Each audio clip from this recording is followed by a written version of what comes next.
Hi friends, welcome back to Soovus kitchen. നമ്മളിന്ന് ചെയ്യുന്നത് നെല്ലിക്ക വെച്ചിട്ടുള്ള ഒരു സൈഡ് ഡിഷാണ് കേട്ടോ.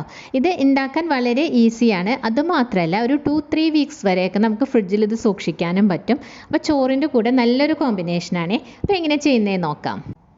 അപ്പം നമ്മളുടെ സ്പെഷ്യൽ നെല്ലിക്ക തൊടുകറി എങ്ങനെയാണ് ഉണ്ടാക്കുന്നതെന്ന് നോക്കാം.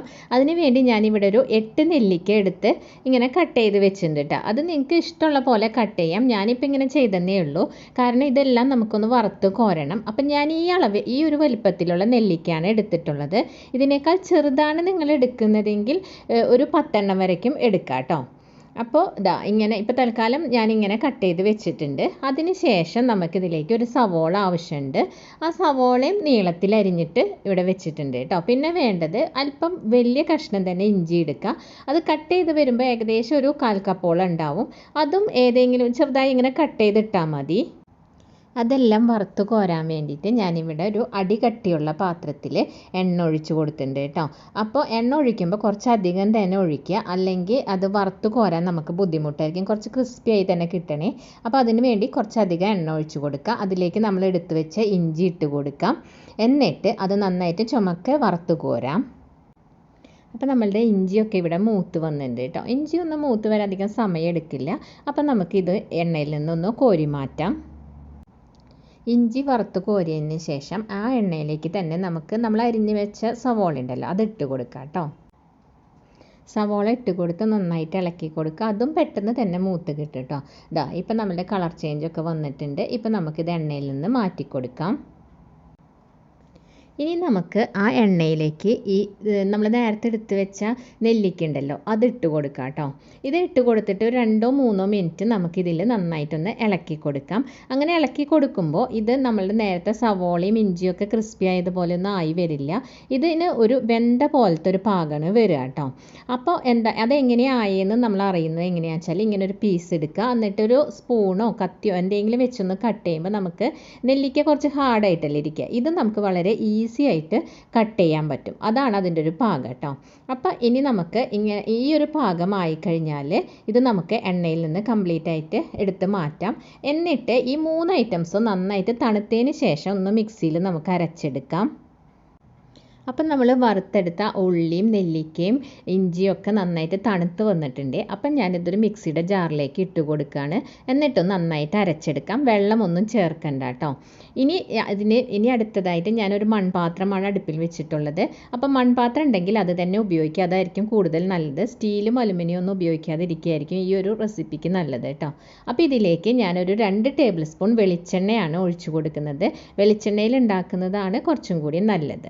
വെളിച്ചെണ്ണ മൂത്ത് വരുന്ന സമയത്ത് ഇതിലേക്ക് 1 ടീസ്പൂൺ കടുക് ഇട്ട് കൊടുക്കാം. കടുക് നന്നായിട്ട് പൊട്ടി വരുമ്പോൾ അതിലേക്ക് നമുക്ക് 2 വറ്റൽമുളക് ഇട്ട് കൊടുക്കാം. അതൊന്ന് കട്ട് ചെയ്തിട്ട് ഇട്ട് കൊടുക്കുകയായിരിക്കും നല്ലത് കേട്ടോ. അതിന് ശേഷം അതിലേക്ക് 1 ടീസ്പൂൺ ഉഴുന്നുപരിപ്പ് ഇട്ട് കൊടുക്കുക. ഉഴുന്നുപരിപ്പ് മൂത്ത് വരുന്ന സമയത്ത് 2 പച്ചമുളക് വട്ടത്തിൽ അരിഞ്ഞിട്ട് ഇട്ട് കൊടുക്കുക കേട്ടോ.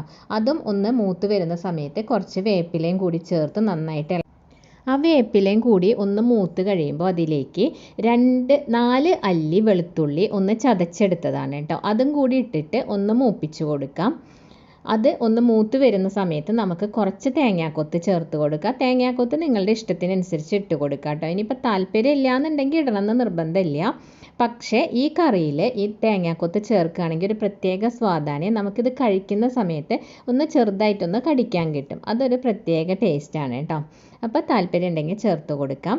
അതിന് ശേഷം ഈ തേങ്ങാക്കൊത്ത് ഒന്ന് മൂത്ത് വരുമ്പോൾ, അതായത് അത് ചുമന്ന കളറിലേക്കൊന്നും വരണ്ട, ജസ്റ്റ് ഒന്ന് മൂത്താൽ മതി കേട്ടോ. ആ ഒരു സമയത്ത് നമ്മൾ ഇതിലേക്ക് സാമ്പാർ പുളിയിൽ പിഴിപുളി എന്ന് പറയുന്ന കോൽപ്പുളി, ആ പുളി ഒരു ചെറുനാരങ്ങയുടെ വലുപ്പത്തിലുള്ളത് 1.5 കപ്പ് വെള്ളത്തിൽ പിഴിഞ്ഞെടുത്തതാണ്, അത് ചേർത്ത് കൊടുക്കാം. പുളിവെള്ളം ചേർത്തതിന് ശേഷം നമുക്കിതിലേക്ക് 1 ടേബിൾ സ്പൂൺ മുളക് പൊടി ചേർത്ത് കൊടുക്കാം. ഈ മുളക് പൊടി ചേർത്തതിന് ശേഷം നമുക്കിതിലേക്ക് ഒരു 1/2 ടീസ്പൂൺ മഞ്ഞൾപ്പൊടി ചേർത്ത് കൊടുക്കാം കേട്ടോ. ടീസ്പൂണാണ് പറഞ്ഞത്. അതിന് ശേഷം നമുക്ക് മഞ്ഞൾപ്പൊടി ചേർത്തതിന് ശേഷം നമ്മൾ സാമ്പാറിലൊക്കെ ചേർക്കുന്ന കായ ഉണ്ടല്ലോ, ആ കായത്തിൻ്റെ പൊടി ഒരു 1/2 ടീസ്പൂൺ ചേർത്ത് കൊടുക്കാം. ഈ കായത്തിൻ്റെ പൊടിയും കൂടി ചേർത്തിട്ട് ഈ പൊടികളെല്ലാം ചേർത്ത് നമുക്കൊന്ന് മിക്സ് ചെയ്ത് കൊടുക്കാം. ഒന്ന് നന്നായിട്ട് ഇളക്കി കൊടുക്കാം കേട്ടോ. എന്നിട്ട് ഒരു 5 മിനിറ്റ് നേരം ഇതിനെ ഒന്ന് തിളയ്ക്കാൻ വേണ്ടിയിട്ട് അനുവദിക്കാം. അതിനുശേഷം നമുക്കിതിലേക്ക് കുറച്ച് ശർക്കരയുടെ നീര് ചേർത്ത് കൊടുക്കണം. ശർക്കരയുടെ നീര് 1/2 കപ്പാണ് ഇപ്പം ഞാനിവിടെ ചേർത്ത് കൊടുക്കുന്നത്. അത് എങ്ങനെയാണ് ആക്കിയെന്ന് വെച്ചാൽ, ഇപ്പോൾ ദാ ഈ വലുപ്പത്തിലുള്ള അത്യാവശ്യം വലിയൊരു അച്ചാണ്. ഇതുപോലത്തെ 2 ശർക്കര അച്ചെടുത്തിട്ട് 1/2 കപ്പ് വെള്ളം ഒഴിച്ച് തിളപ്പിച്ചെടുത്തിട്ട് അതിൽ ആ കരടും ഒക്കെ മാറ്റിയെടുത്തിട്ടുള്ളതാണ് കേട്ടോ.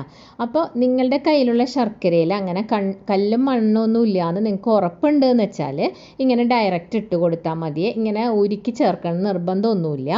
അപ്പോൾ അത് ഓരോരുത്തരുടെയും ഇഷ്ടമനുസരിച്ച് ചെയ്യാം കേട്ടോ. അതിനുശേഷം നമുക്കിതിലേക്ക് ആവശ്യത്തിനുള്ള ഉപ്പ് ചേർത്ത് കൊടുക്കാം. ഉപ്പും കൂടി ചേർത്തതിന് ശേഷം നമുക്ക് നന്നായിട്ട് ഇളക്കി കൊടുത്തിട്ട് ഒരു 5 മിനിറ്റും കൂടി തിളയ്ക്കാൻ അനുവദിക്കാം. ഇപ്പോൾ ശർക്കരയൊക്കെ ചേർത്ത് നമ്മളുടെ കറി ഇവിടെ നന്നായിട്ട് തിളച്ച് വരുന്നുണ്ട്. അപ്പോൾ ഇങ്ങനെ തിളച്ച് വരുന്ന സമയത്ത് നമുക്കിതിലേക്ക് നമ്മൾ നേരത്തെ അരച്ച് വെച്ച നെല്ലിക്കയും സവോളയും ഇഞ്ചിയൊക്കെ ഉണ്ടല്ലോ, അതൊന്ന് ഇട്ട് കൊടുക്കുക. അപ്പോൾ ഇത് നമ്മൾ വെള്ളമൊന്നും ചേർക്കാതെ അരച്ചത് കൊണ്ട് തന്നെ അത് നല്ല കട്ടിയായിട്ടാവും ഇരിക്കുന്നുണ്ടാവേ. അപ്പോൾ കറിയിലേക്ക് ചേർത്ത് അത് നന്നായിട്ടൊന്ന് അതിൻ്റെ ആ കട്ടിയൊന്ന് നന്നായിട്ട് ഉടച്ചു കൊടുക്കണം കേട്ടോ. അപ്പോഴേ അത് നന്നായിട്ട് മിക്സ് ആവുള്ളൂ. ഇപ്പം നമ്മളെ കറി ഇവിടെ നന്നായിട്ട് മിക്സായി വന്നിട്ടുണ്ട് കേട്ടോ. അപ്പോൾ ഒന്ന് നന്നായിട്ട് ഇളക്കി കൊടുക്കുക. ഒരു 2 മിനിറ്റ് നേരമൊക്കെ തിളച്ച് വരുമ്പോഴേക്കും തന്നെ അതൊന്ന് കുറുകി വരും കേട്ടോ. അങ്ങനെ കുറുകി വന്നു കഴിയുമ്പോൾ എനിക്ക് തോന്നുന്നു ഈ ഒരു പാകം കറക്റ്റാണ്. ഇങ്ങനെ ഈ പാകത്തിൽ ഇറക്കി കഴിഞ്ഞാൽ ഒരു അല്പം തണുക്കും കൂടി ചെയ്യുമ്പോൾ കുറച്ചും കൂടി കട്ടിയായിട്ട് വരും ഇത് കേട്ടോ. അപ്പോൾ ഇത് കറക്റ്റ് പാകമാണെന്ന് എനിക്ക് തോന്നുന്നു. അതല്ല നിങ്ങൾക്ക് കുറച്ചും കൂടി തിക്നെസ് വേണമെങ്കിൽ ഒരു 5 മിനിറ്റ് കൂടി, ഒരു 2-3 മിനിറ്റും കൂടി ഒന്ന് തിളപ്പിച്ചാൽ മതിയാവും. അപ്പം ഞാൻ എപ്പോഴും പറയണ പോലെ ഇതിലേക്ക് ശർക്കര ചേർക്കുന്ന എന്ത് ഐറ്റംസിൽ ഇതുപോലെ കുറച്ച് പഞ്ചസാര ചേർത്ത് കൊടുക്കുകയാണെങ്കിൽ ഈ കറിക്കൊക്കെ ഒരു ഗ്ലേസിങ് കിട്ടും. അതിന് വേണ്ടി ചേർത്തതാണ് കേട്ടോ പഞ്ചസാര. നിങ്ങൾക്കത് താല്പര്യം ഇല്ലെങ്കിൽ അത് സ്കിപ്പ് ചെയ്യാവുന്നതേ ഉള്ളൂ. അപ്പോൾ ഈ പഞ്ചസാരയും കൂടി ചേർത്ത് ഒന്ന് നന്നായിട്ട് ഇളക്കി കൊടുക്കുക കേട്ടോ. അപ്പോൾ ഇപ്പോൾ ഒരു മണ്ഡലകാലല്ലേ, പല വീടുകളിലും പ്യുവർ വെജിറ്റേറിയൻ ഫുഡായിരിക്കും ഉപയോഗിക്കുന്നുണ്ടാവുക. അപ്പോൾ അങ്ങനെയാകുമ്പോൾ ചോറിൻ്റെ കൂടെ ഇതുപോലൊരു കറി നമ്മൾ ഉണ്ടാക്കി വെക്കുകയാണെങ്കിൽ, അതായത് ഈ കറി നല്ല എരിവും പുളിയും അതുപോലെ നെല്ലിക്കൊക്കെ ചേർത്തക്കാനും നല്ല ഹെൽത്തിയും അല്ലേ.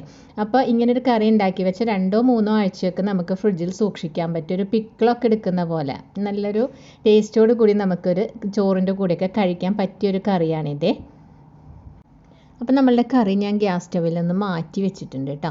ഒരല്പം ഒന്ന് ചൂടാറിയിട്ടുണ്ട്, കംപ്ലീറ്റ് ചൂട് പോയിട്ടില്ല. ഈ സമയത്ത് തന്നെ നോക്കൂ, കണ്ടോ അത്യാവശ്യം നന്നായി കുറുകി തന്നെ ഇത് വന്നിട്ടുണ്ട് കേട്ടോ. അപ്പം ഞാനിതൊരു സെർവിങ് ബൗളിലേക്ക് മാറ്റി കാണിച്ചു തരാം. അപ്പം നിങ്ങൾക്ക് അതിൻ്റെ കറക്റ്റ് തിക്നെസ് എന്താണെന്നുള്ളത് മനസ്സിലാവും. ഇതേ കണ്ടോ. അപ്പോൾ ഇതാണ് ഇതിൻ്റെ കറക്റ്റ് പാകം. ചോറിൻ്റെ കൂടെയൊക്കെ എടുക്കാനായിട്ട് ഇതായിരിക്കും കുറച്ചും കൂടി ഈസി ആയിട്ടുള്ളത് കേട്ടോ. അപ്പോൾ നമുക്കിതിപ്പം 2-3 ദിവസമൊക്കെ പുറത്ത് വെക്കുകയാണെങ്കിലും പ്രശ്നമൊന്നുമില്ല. അതല്ല ഫ്രിഡ്ജിൽ 2-3 ആഴ്ച സൂക്ഷിക്കാൻ വെക്കുമ്പോൾ എപ്പോഴും ഒരു ഗ്ലാസ് ജാറിൽ അത് വെക്കാൻ ശ്രമിക്കുക കേട്ടോ. ഒട്ടും വെള്ളമയൊന്നും ഇല്ലാത്ത ഗ്ലാസ് ജാറിൽ എയർ ടൈറ്റ് ആയിട്ട് അടച്ച് വെക്കാൻ ശ്രമിക്കുക. അപ്പോൾ അത് കേടാവാതെ തന്നെ ഇരിക്കും. പിന്നെ നമ്മൾ ഉപയോഗിക്കുന്ന സ്പൂണിലൊന്നും വെള്ളമില്ലാണ്ട് സൂക്ഷിച്ചാൽ മതി കേട്ടോ. അപ്പോൾ അത്രയേ ഉള്ളൂ. ഈ റെസിപ്പി നിങ്ങൾക്ക് ഇഷ്ടപ്പെടുകയാണെങ്കിൽ ഒന്ന് ലൈക്ക് ചെയ്യാനും അതുപോലെ തന്നെ നിങ്ങളുടെ അഭിപ്രായങ്ങൾ കമൻറ്റ് ചെയ്യാനും മറക്കരുത്. അതുപോലെ തന്നെ ഇഷ്ടപ്പെട്ടാൽ സബ്സ്ക്രൈബ് ചെയ്യും വേണം കേട്ടോ. അപ്പോൾ അടുത്തൊരു വീഡിയോ കാണുന്നവരിക്കും ബൈ.